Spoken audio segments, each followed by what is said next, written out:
저는 올해 72번째 생일을 맞이한 평범하고 소박한 시골 노인입니다.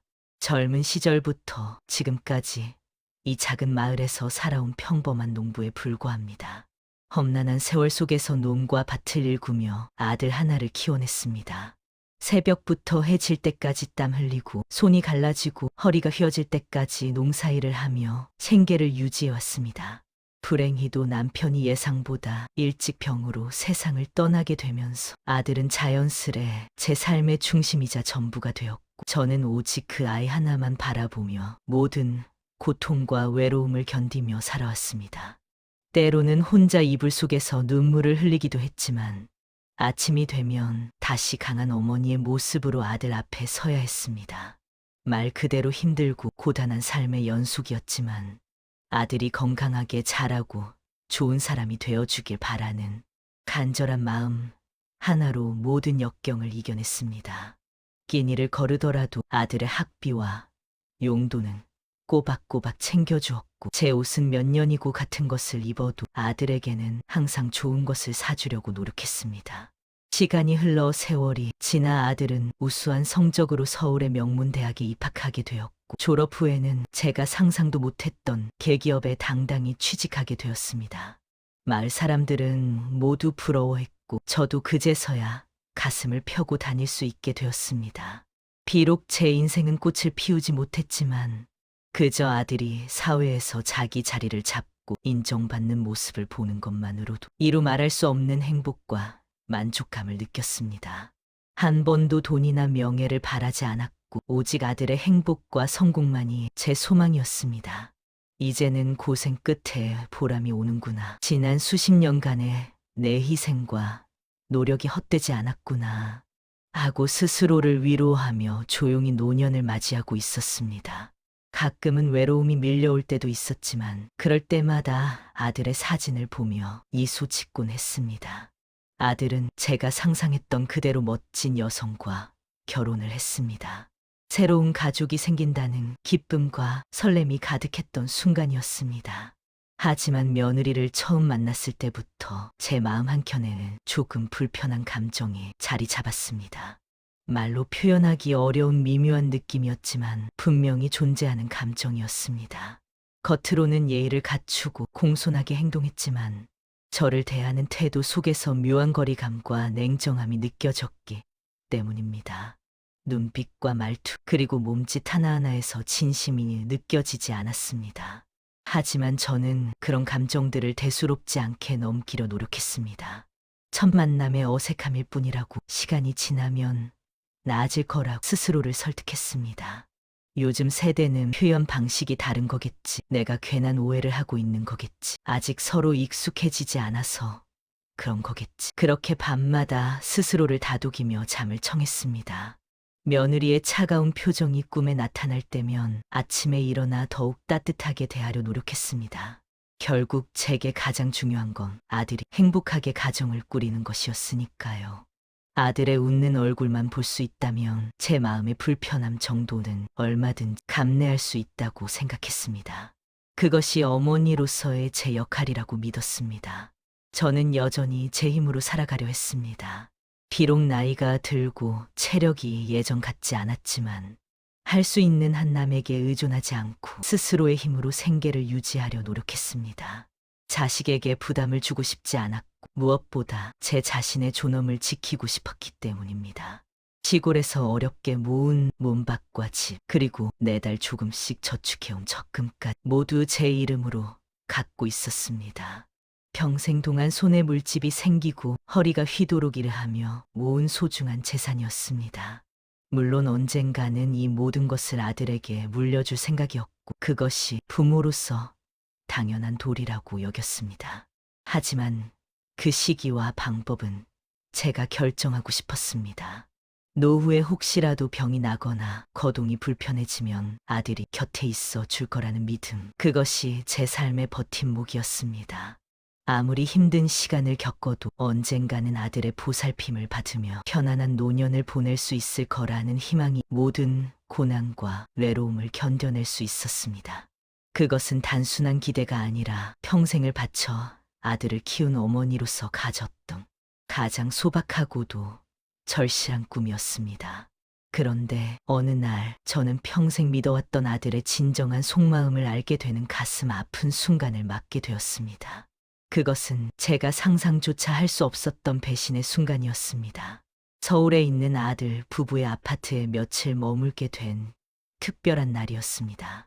평소에는 제 집에서 지내다 가끔씩 아들 집에 방문하곤 했지만 이번에는 아들의 초대로 좀 더 오래 머물기로 했습니다. 며느리는 겉으로는 친절한 모습으로 자신들의 침실을 내어주며 편안히 쉬라고 했고 저는 진심으로 감사한 마음을 품고 그곳에서 잠을 청했습니다. 아들이 이렇게 배려해주니 마음이 따뜻해지는 순간이었습니다. 그러나 운명은 잔인했습니다. 한밤중에 갑자기 목이 타들어가는 듯한 갈증을 느껴 물 한 잔을 마시러 조용히 방을 빠져나왔는데 거실 쪽에서 작게 속삭이는 듯한 낮은 대화 소리가 귀에 들려왔습니다. 어둠 속에서 희미한 불빛만이 거실을 밝히고 있었습니다. 처음에는 남의 대화를 엿듣는 것이 예의가 아니라고 생각하여 무심코 지나치려 했지만 문득 제 이름이 언급되는 순간 저도 모르게 발걸음이 얼어붙었습니다. 마치 시간이 멈춘 것처럼 저는 그 자리에 서서 숨소리도 내지 못한 채 귀를 기울이게 되었습니다. 어둠 속에서 며느리의 목소리가 먼저 또렷하게 들려왔습니다. 평소 제 앞에서 보여주던 공손함은 온데간데 사라진 냉정하고 계산적인 목소리였습니다. 솔직히 언제까지 어머님이랑 같이 살아야 해? 정말 불편하잖아. 매일 신경 쓰이고 우리만의 공간도 없고 이렇게 계속 어머님 눈치 보며 사는 건 너무 힘들어. 게다가 집도 땅도 다 어머님 명의인데 우리 살 집도 없는데 언제까지 기다려야 해? 우리도 이제 나이가 있는데 독립해서 우리 가정을 꾸려야 하잖아. 이렇게 매달리는 것도 한계가 있는 것 같아. 그 말을 듣는 순간 제 심장은 마치 무거운 돌덩이가 떨어지듯 쿵 내려앉았습니다. 온몸에 피가 얼어붙는 듯했고 다리에 힘이 풀려 그 자리에 주저앉을 것만 같았습니다.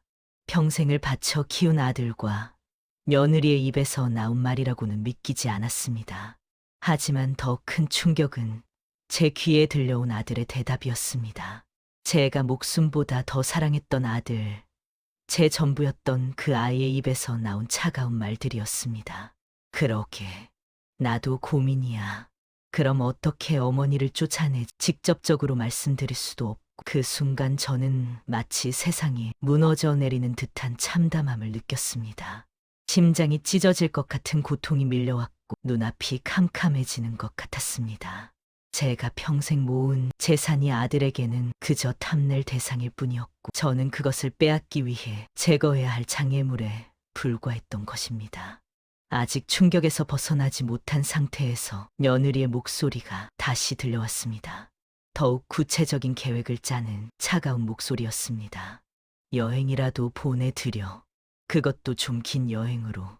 그 사이에 우리가 집 정리하면 되잖아. 어차피 어머님도 이제 나이가 많으시니 휴식이 필요하다고 하면 의심하지 않으실 거야.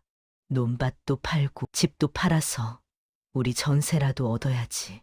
아니면 아예 새 집을 사는 것도 좋을 것 같아. 어머님이 평생 모으신 돈이면 우리가 편하게 살 수 있을 거야. 숨이 막혀오는 듯한 고통 속에서 아들이 잠시 망설이는 듯한 침묵이 흐른 후 조용히 대답하는 소리가 들렸습니다. 그 말 한마디가 평생 제 가슴에 깊은 상처로 남게 될 것이었습니다.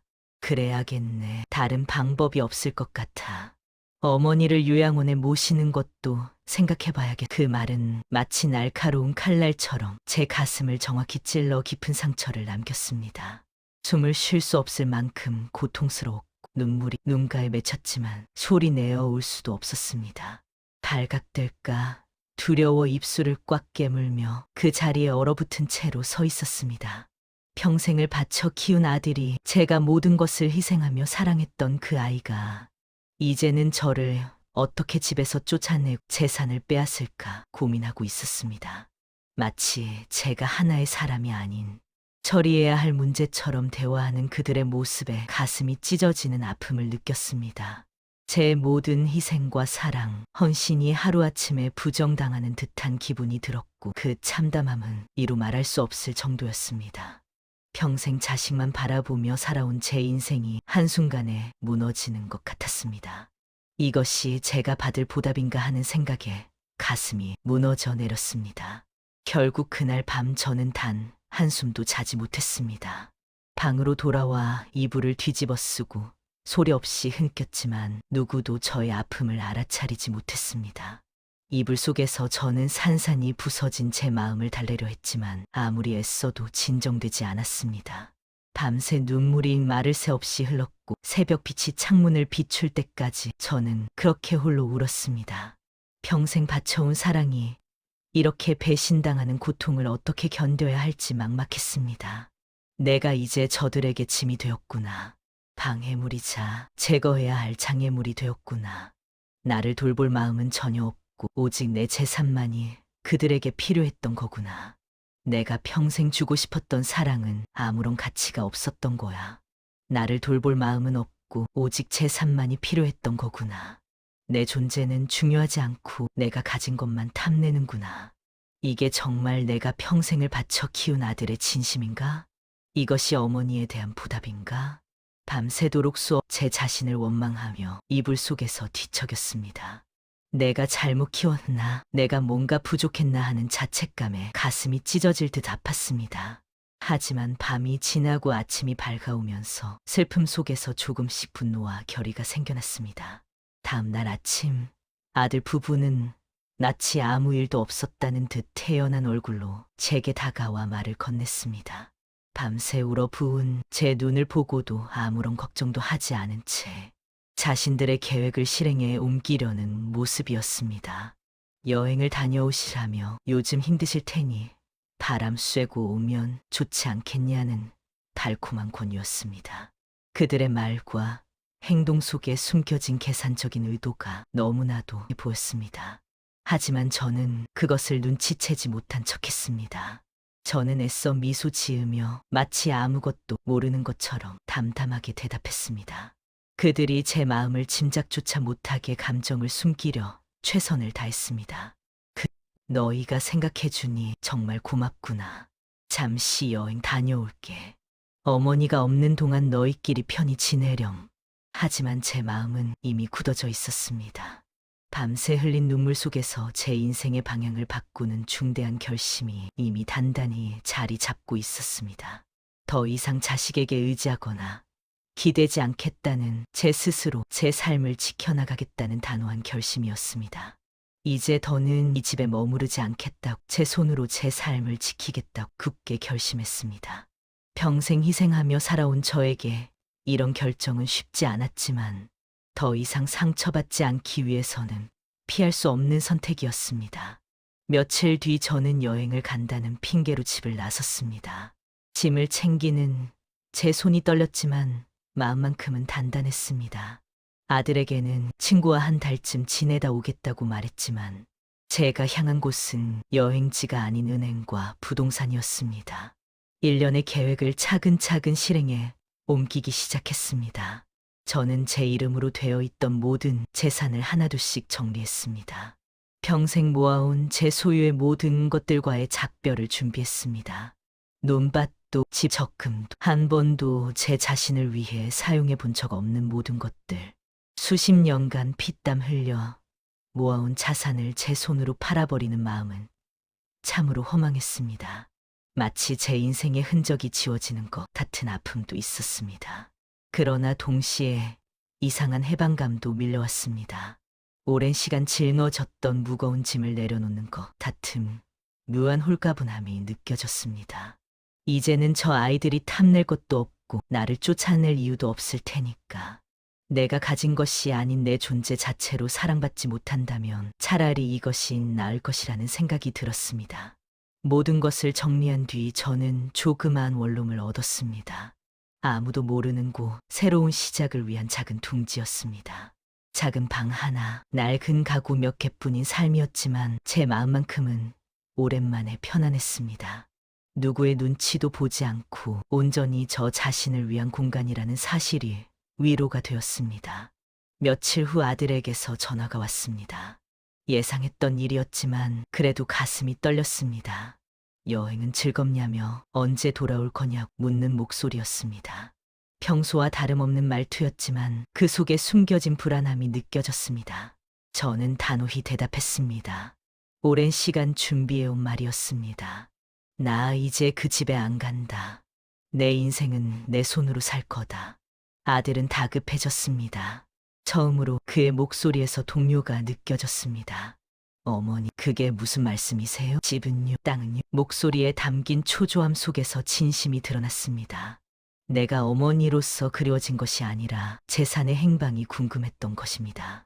제가 가진 재산, 그것만이 아들에게 중요한 것이었구나.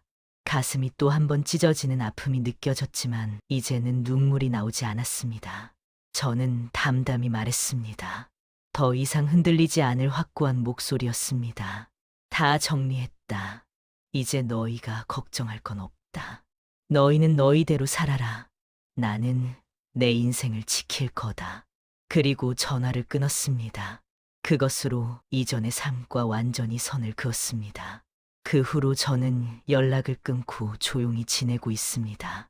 비록 혼자지만 제 마음은 오히려 더 편안합니다. 더 이상 눈치를 보지 않아도 되고 누군가의 짐이라는 소리를 들을까 두려워하지 않아도 됩니다. 사람들은 말합니다. 부모는 자식을 위해 평생을 희생하는 존재라고. 맞는 말입니다. 하지만 그 희생이 당연시되고 결국 부모의 삶이 무시당하는 순간이 올 수도 있습니다. 저는 뒤늦게 깨달았습니다. 자식에게 기대어 살려고 했던 제 믿음이 얼마나 허망했는지를. 저는 이제 제 남은 인생을 스스로 지키며 살기로 했습니다. 혹여 외롭더라도 배신의 상처를 안고 살지라도 제 존엄과 삶의 주인은 저 자신이라는 것을 알게 되었기 때문입니다. 여러분은 이 이야기를 들으며 어떤 생각이 드셨습니까? 자식에게 기대는 삶이 정말 행복일까요? 아니면 스스로를 지키는 것이 더 현명한 선택일까요? 저는 이제 후자라고 믿습니다. 내 삶을 내 손으로 지키는 것, 그것이 노후를 준비하는 가장 중요한 방법입니다. 구독과 좋아요는 저에게 큰 힘이 됩니다.